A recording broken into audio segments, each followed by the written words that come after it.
তো বন্ধুরা আজকে আমি মোরলা মাছ দিয়ে টমেটো দিয়ে পেঁয়াজ দিয়ে রান্না করব, তোমরা দেখতে থাকো।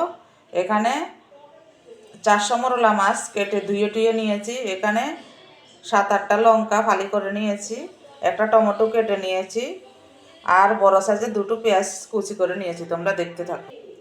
তো বন্ধুরা এখানে নুন, হলুদ আর কাঁচা লঙ্কা, পেঁয়াজ আর টমেটো এগুলো একসাথে মেখে নেব। আর এখানে একটা নুন, হলুদ আর কাঁচা তেল, এখানেও কাঁচা তেল দিয়েছি, দুটোতে কাঁচা তেল দিয়েছি, এটাও মেখে রেখে দেব।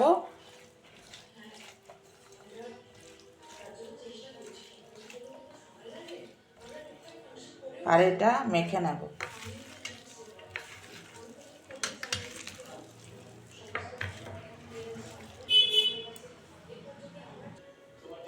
তো বন্ধুরা কড়াই গরম হয়ে গেছে, আর এখন আমি একটু করে সরষের তেল দিয়ে দেব। বেশি দেব না সরষের তেলটা, কেন যেহেতু এখানে মেখেছি একটু সরষের তেল দিয়ে, তাই বেশি দিই।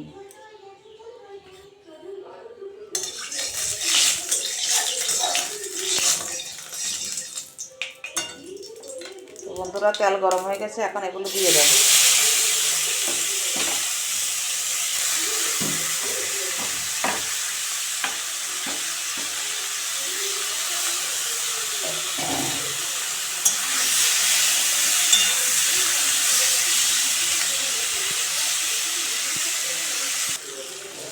তো বন্ধুরা পেঁয়াজগুলো একটু লাল লাল হয়ে গেছে, এখন আমি নুন, হলুদ, তেল দিয়ে মেখে রাখা মোরলা মাছগুলি দিয়ে দিচ্ছি।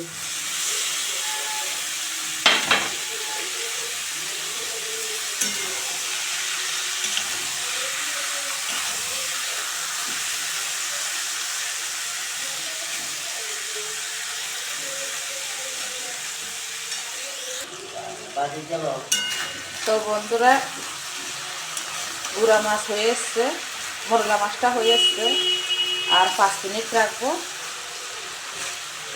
তারপর নামিয়ে দেবো ধনে পাতা দিয়ে।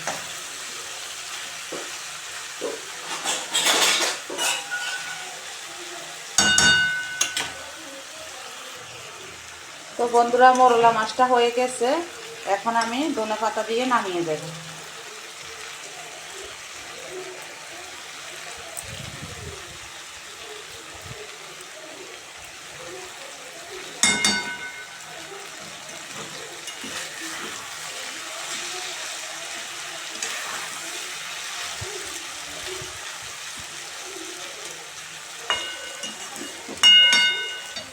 তো বন্ধুরা গ্যাস অফ করে দিলাম। ভালো লাগলে like, share, comment, all subscribe, notification দিও। Tata, bye by.